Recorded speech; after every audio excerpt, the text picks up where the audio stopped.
It's championship week. As we preview 3 of the Power 6 conferences, you need to hear why the AP Preseason No. 1 will fail to make the dance for the first time in the modern era, and which Power 6 team might be a sneaky bid thief. Let's hit it. You are Locked On College Basketball, part of the Locked On Podcast Network. Your team every day. What's up? Welcome into the Locked On College Basketball Podcast, the only daily national college hoop show out there, part of the Locked On Podcast Network. We are your hosts. That's Andy Patton. I'm pointing the wrong way. That's Andy Patton, and I'm Isaac Shade. Some quick intro stuff before we get into these previews for the 6 major conference tournaments. ACC starts today, Tuesday. The other 5 start Wednesday. So here's how we're going to do this. 3 conference tournament previews today, ACC, ACC, Big 12, Big East, and on tomorrow's show, Big 10, Pac-12, SEC. We're just going to take them in A, B, C order. So we're going to give you our picks, but we want your picks too. So as we talk through those, let us know in the comments or on Twitter or wherever else.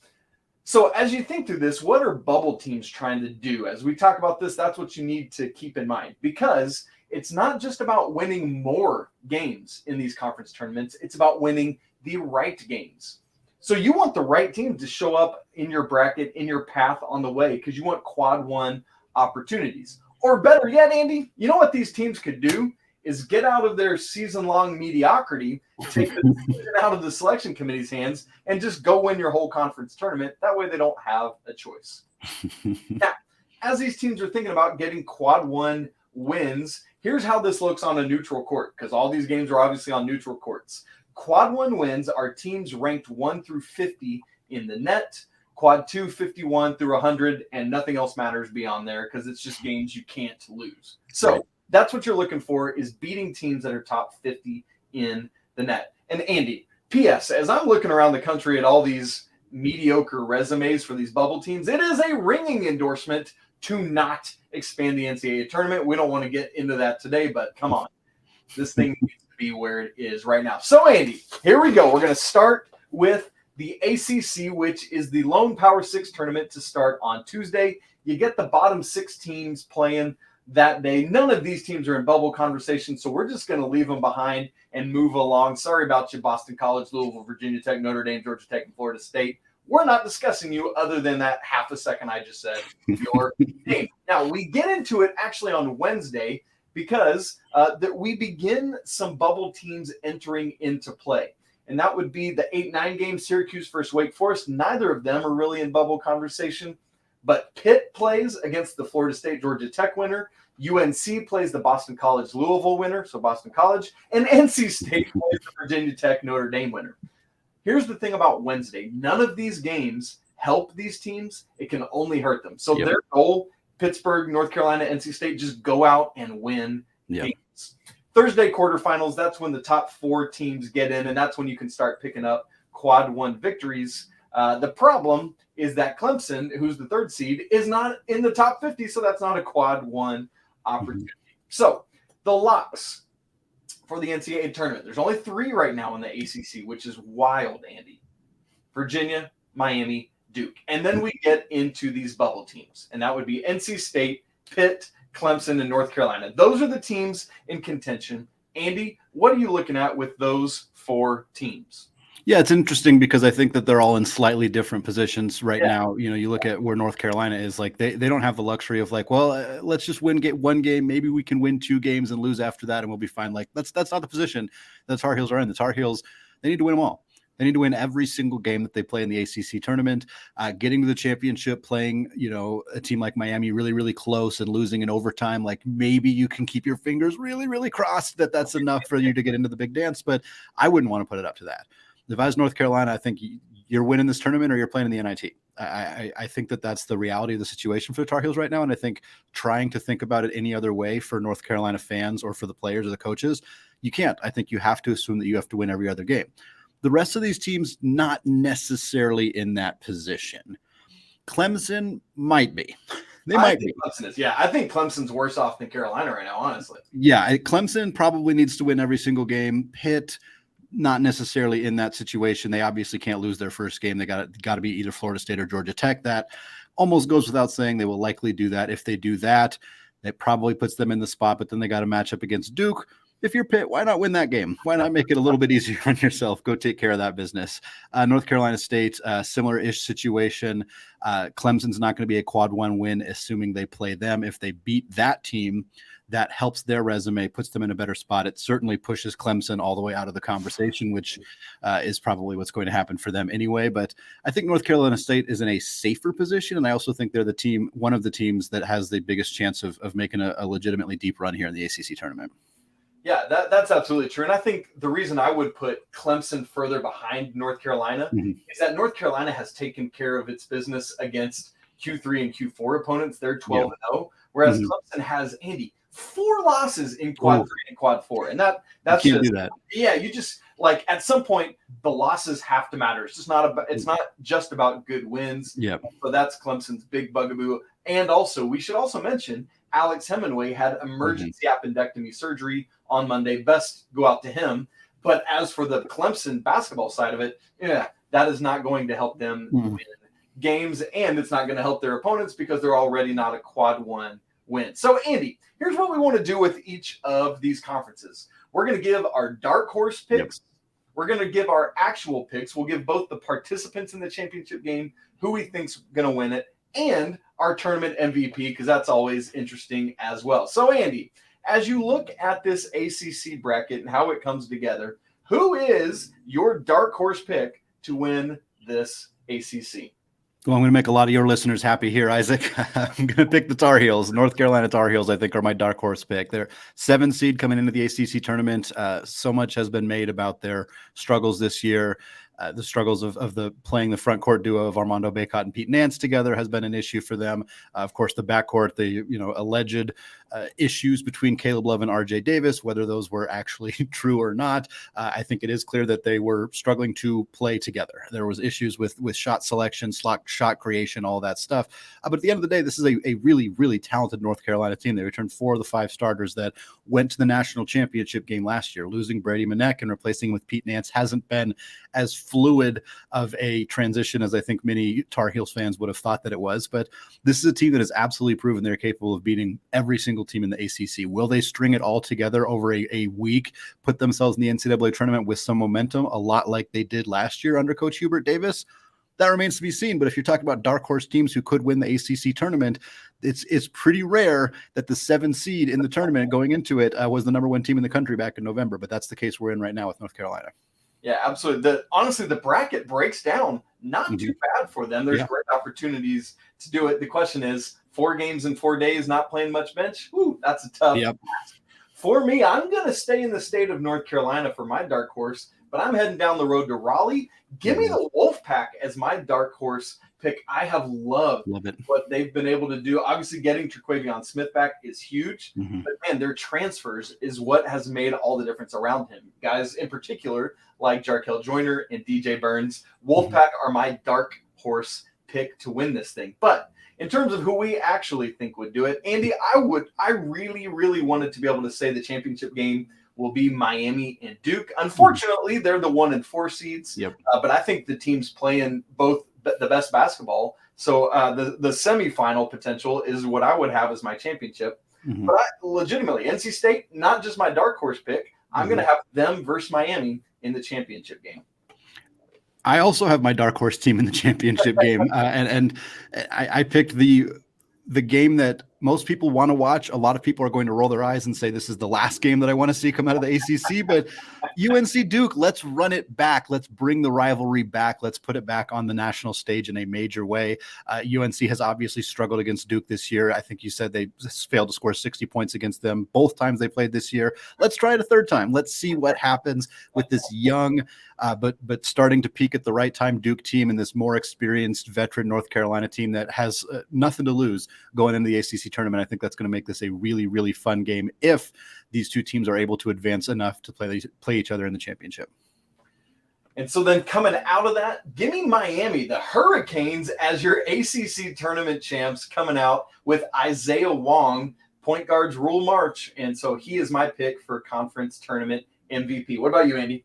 Yeah, I think if we get a North Carolina Duke championship and we get a win, I think it's going to go to the Duke Blue Devils. I think they're going to go 3-0 against North Carolina. That would be a pretty devastating run through the tournament for North Carolina to give a lot of hope and then see it crash there at the end. Perhaps they would get some love from the selection committee. I still think probably not, but I think it's possible.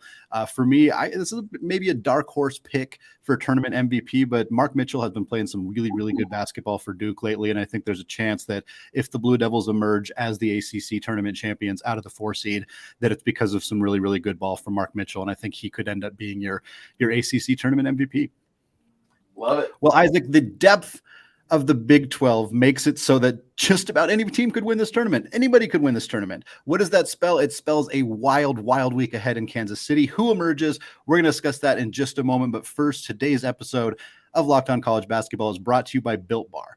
If you're looking for a delicious treat, but you don't want all the fat and calories, then you have got to try a Built Bar. I know one of my goals this year is to eat a little bit healthier. If you're like me, where you want to eat healthier, but you don't want to compromise taste, then I've got just the thing for you. You've got to try Built. With Built, healthy is actually tasty. What makes Built Bars so good? Well, for starters, they're covered in 100% real chocolate. That's right, real chocolate. And they come in unbelievable flavors like churro and peanut butter brownie. I'm not sure how Built does it, but these bars taste like a candy bar while maintaining amazing macros. What's even better is that they're actually healthy. They have 130 calories, only 4 grams of sugar, with a whopping 17 grams of protein. And now you don't need to wait around to get a box from Built.com. Why? Because now you can get them at your local Walmart or Sam's Club. That's right. Head to your nearest Walmart today, walk to the pharmacy section, and grab yourself a 4-bar box of cookies and cream, or swing by Sam's Club and get yourself a big supply of churro flavor. You will not be disappointed. Built Bar, a proud sponsor of the Locked On Podcast Network.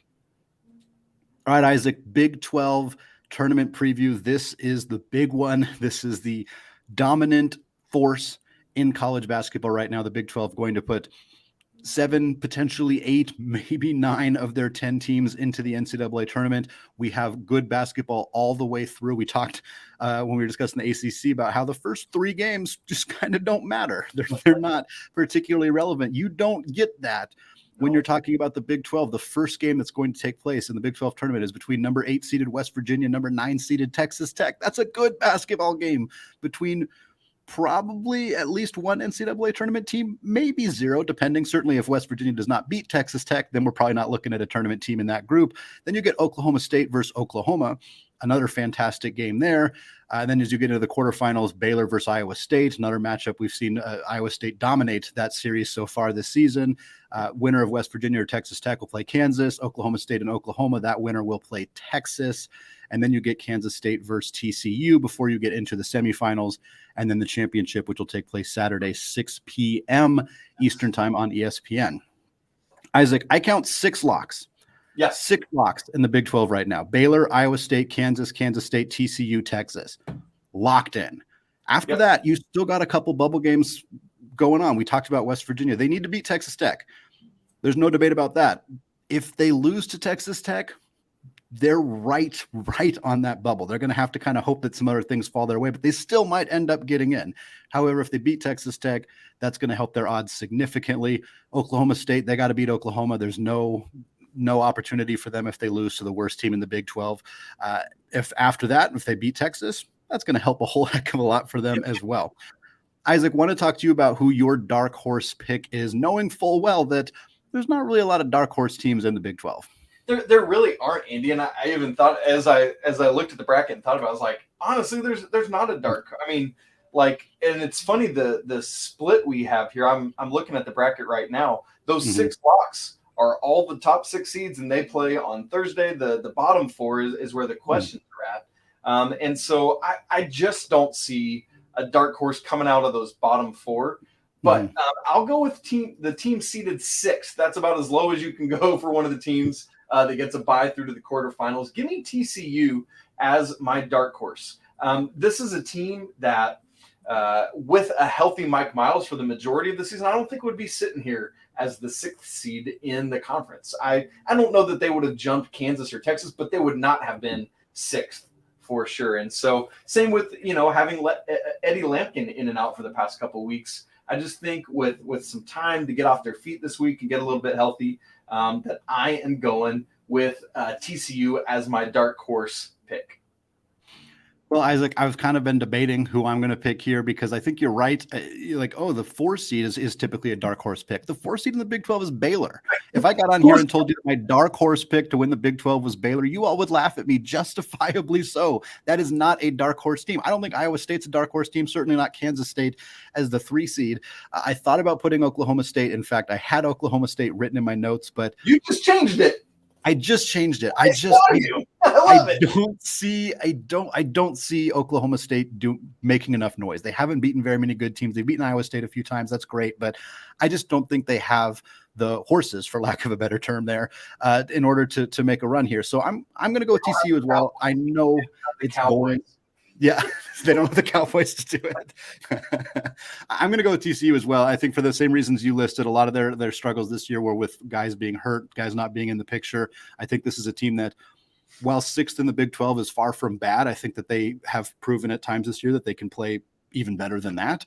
And I think if they time it right and they kind of get on a hot streak right now, this is absolutely a team that could run through the Big 12 and make some serious noise in the tournament, potentially even win it all. Isn't it funny that Baylor, it's kind of the flip of Kansas State, where Baylor was picked preseason number 1 in the conference and is now the 4 seed, while Kansas State was picked dead last preseason and is now the 3 seed. And to that reason, I think if you had picked K-State as a dark horse, even though they're the 3 seed, I think it's because of that season-long look at it, where because of preseason expectations, I would still feel okay with you saying Kansas State as the dark horse, but I understand certainly not. So let's then talk our championship participants. This is the one place where I just had to go super duper chalky because Kansas and Texas, put them both on a neutral, and I think these are the teams that walk through it. Kansas is not going to get – I mean, I just – looking at their bracket, I just don't see any of West Virginia, Texas Tech, Baylor, or Iowa State knocking them off. It's just not, especially in Kansas City, right? Like, I know that's a neutral floor, but it's not. And the same with Texas. Like, TCU is my dark horse, but I don't see them. I don't see Texas losing to TCU, K-State, Oklahoma State, or Oklahoma. And so give me number 1 and number 2. Now, of course, I wouldn't be surprised, as we've talked about, because of the depth, if either team got knocked off. But, man, it just feels like this is a moment where the cream rises to the top. Well, mine's not much different than yours either, my friend. I got Kansas, but I got them playing Kansas State. I think there's a chance that the Wildcats, Jerome Tang, the excellent job that they have done, that he has done there with that team, I think there's a chance that they can upset Texas and end up playing Kansas in what would be a very fun and a preseason shocking Big 12 tournament championship game. For me, though, I think if it's Kansas versus Kansas State, if it's Kansas versus Texas, if it's Kansas versus whoever, I think Kansas is going to win this thing. I think that, and it almost feels boring to pick Kansas because they're always in this conversation, but we're talking about one of the most dominant college basketball conferences we've seen in quite frankly a while, in terms of how good top to bottom the Big 12 has been. And so for Kansas to feel like the almost boring odds-on favorite to win this thing is a testament to an incredible job that Bill Self has done. Incredible performance from Jalen Wilson. Freshman Grady Dick has been awesome. And I think that you're just looking at a team that's like, oh, it's ho-hum. Kansas is going to win the Big 12 again. But like this is a really, really good Big 12. And if they pull it off again, it deserves to be celebrated, coming off a national championship and everything that they have been able to accomplish. So for me, Kansas is winning the Big 12, and I got Jalen Wilson. I know it's kind of a boring pick as well, but I got Jalen Wilson winning the Big 12 tournament MVP because he's really, really good. Well, don't need much more than that. if that's boring, then I am boring with you. But I think it's the same thing as that Kansas State conversation where Bill Self doing this with this roster that on paper did not project to be in this position, right? I think makes it less than boring, because if we look at it based on what they've done, yeah, it's boring. If we look at it based on what they were expected to do, it's awesome. And the same, like, because I'm with you. I have Kansas. I have Jalen Wilson as my MVP. But, man, how cool would it be if on Saturday we were able to look up and say Kansas State won this thing with Keontae Johnson as MVP and going through everything he's been through from his injury at Florida and all that would be – what a story that would be. So incredible. If I was wrong and that was right, then I'll be wrong every day of the week. Well, the Big East is this weird dichotomy of all locks and all teams not under consideration. So why on earth is this interesting? Because the Villanova Wildcats are lurking. And we'll talk about that in just a second. But first, This episode is brought to you by FanDuel. We are just past the midway point of the NBA season, and now is the perfect time to download FanDuel, America's #1 sportsbook, because new customers, they get a no-sweat first bet up to $1,000. That's bonus bets back if your first bet doesn't win.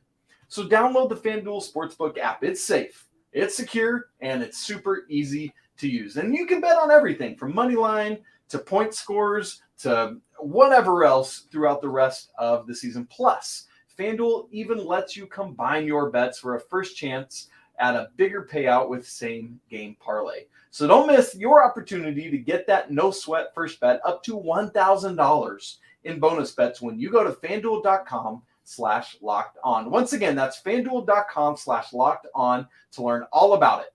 Make every moment more with FanDuel, an official sports betting partner of the NBA.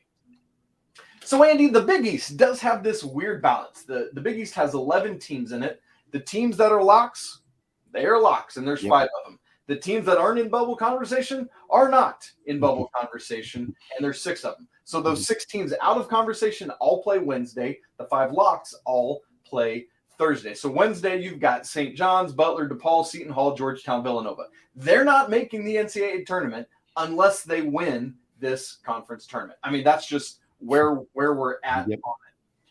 The other 5 teams, though, they're all in, and they don't have to win the Big East tournament to get in. So it's this weird thing where we look at Marquette, UConn, Xavier, Creighton, and Providence and just say, like, where are we at with them as they start play Thursday? Like, legitimately, I think, Andy, tell me if you think I'm wrong, and this is where we can start with it. I think any of those 5 teams could lose on Thursday in the quarterfinals and still be in the NCAA tournament. Yeah, absolutely. I think there's a few teams in there that might take a seed hit. Yes. Yep. Yeah, I think Providence takes a seed hit if they lose early. Marquette's kind of in that 2-3 conversation right now. I think they're gunning for a 2 seed, and potentially, depending what happens with Arizona and Baylor and Gonzaga to that extent, could push them up into the 2 seed. But that's only if they win the Big East tournament. If they lose the Big East tournament, even if they lose in the first round of the Big East tournament, I think they're still pretty secure as a 3 seed. So I think some of these teams, not only are they safe in the NCAA tournament field, like their seed line is borderline already locked up. I think Creighton has a lot to gain and a lot to lose from a seeding perspective, because they have been just all over the place because teams, the committee hasn't, or people who make brackets, at least, I don't know what the committee thinks necessarily, but people who make brackets have had a really hard time figuring out what to do with Creighton, because they had that horrendous stretch earlier in the season when they were dealing with some injuries, some illness for guys, and they've been one of the best teams in all of basketball since then. So how they do in the Big East tournament, I think, does matter from a seeding perspective, more so than I think some of the rest of these teams. Xavier will be interesting because they're missing Zach Fremantle. He's not going to be back this season. That is a really, really big loss for Sean Miller's team. And so for them, there's, the best seed that they can get to make things a little bit easier, because they're going to have to go into the big dance without one of their best players. But yes, none of these teams are in serious danger of, Providence could lose to the worst. They could lose to Georgetown if somehow Georgetown beat Villanova, which would be quite a story. But if Providence loses, UConn. Yep, that's right. Yeah, they start with UConn. Yes, that's right. Well, if Providence loses to UConn, that's not gonna kick them out of the tournament at all. So yeah, they're very safe. I think all these teams are pretty safe. Yes, for sure. And the Fremantle thing really hurt Xavier. Going back to what you were saying about Creighton, they are, as of, they're 6th seed right now in Joe Lunardi's latest bracket. And so, I'm with you. I think a seed bump if they drop, because they would be the ones that lose to Georgetown. And the problem is it's Nova that would probably be their first game, assuming Villanova takes care of Georgetown. So, just some interesting stuff. But yeah, again, we've got 5 locks and no bubble teams. And that's just weird to say, because it's like, especially with the Power 6 team or Power 6 conferences, we've always got at least a bubble team too. But it's just weirdly not the case. And I think a lot of it is Villanova. And let me say this about them as we move into our dark horse picks. Because, Andy, let's not try to hide this thing. Our dark horse pick for both of us has to be Villanova. There's just no one else. Like, maybe UConn counts because of how they fell off, but they're the 4 seed, right? And so it's got to be Villanova. And I'll say this about the Wildcats. They have only been saved from being ridiculed this season for how bad they've been because of North Carolina, and because at times of how Kentucky and Duke performed. But Villanova probably deserves just about as much like dumping on as North Carolina has received. And I know you've got the Justin Moore injury, and that plays a big factor in it. But so congrats, Villanova. You've been overshadowed by a historical downfall from North Carolina. But Andy, right? Like dark horse pick, it's got to be Villanova. There's nobody else you can say. Yeah, having Justin Moore be hurt for most of the year, having Cam Whitmore be out for a significant chunk of time, having him back now, Villanova has a legitimate chance of making a run here. It's not just like they're the obvious choice, so we're going to pick them. Like that is true, mind you, but they could do it. Like that, there is. I don't look at any of these teams in front of them. I wouldn't pick them to be favored in front of any of those 5 teams, but there is absolutely no part of me that thinks, well, there's no way Villanova could beat Marquette or Creighton, or they could beat all of them. Will they do it over a 4-game stretch at Madison Square Garden? Hard to say, but to pretend that they're not capable of it, I think is foolish. I think they're absolutely capable of it. I'd also like to lodge a complaint against the Big East. Their bracket's not looking right. Where they've got the play-in coming to the number 2 seed, it's like they've got it flipped where the number 2 seed is where DePaul or Seton Hall would go. So come on, Big East. We'll write them a letter. Bracket. And it's the same thing. Like the Georgetown Villanova winner goes into where Creighton is. So I'm really disappointed. Anyway, our picks to get to the championship game. Andy? I got Marquette and Creighton. That's who I got playing in the championship here. I thought about picking UConn. I thought that'd be a really fun game there, UConn versus Creighton, and I'll allow you to speak about that.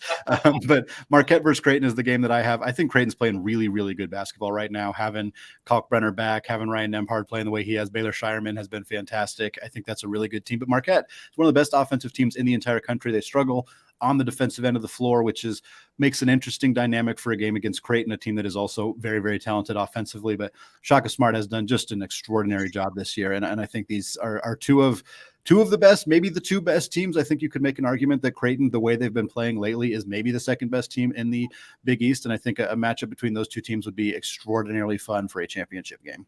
I agree that it would be. I want to just go back to earlier in the season where UConn was just playing lights out. And for some reason, I've just got this that they're about to get to that. And for me, that allows them to knock off Marquette in the semis. And, man, love Tyler Kolek and wouldn't be surprised at all if Marquette won this thing and he's the MVP. But I'm going to take UConn to upset them. I think Creighton gets by Villanova and a Zach Freemantle-less Xavier get to the championship game theirself. But interestingly, so I've got UConn versus Creighton, which would just be so fun. So would Marquette Creighton. Like, we've got all these fun matchups coming out of the Big East, and that makes me just so glad, so happy for how great the Big East this year. But here's my thing in terms of who wins.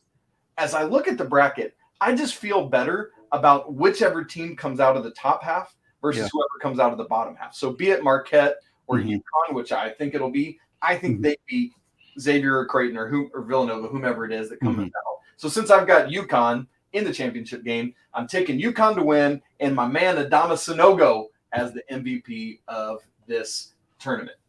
Well, I'll close us out talking about my MVP as well, since I did not mention that. Creighton could have plenty of players who would be in contention for that. Obviously, we mentioned Nembhard and Kalkbrenner, but for me, I think if Creighton makes a deep run, if they make it to the championship, and if they win, it will be because of the performance of transfer Baylor Shireman. He has been so fantastic. He's been such an integral part of what they have done and accomplished this year. If they make that run, I think it's because of Baylor Shireman, and I think there's a chance that he's the one carrying that tournament MVP trophy at the end of the season in the Big East.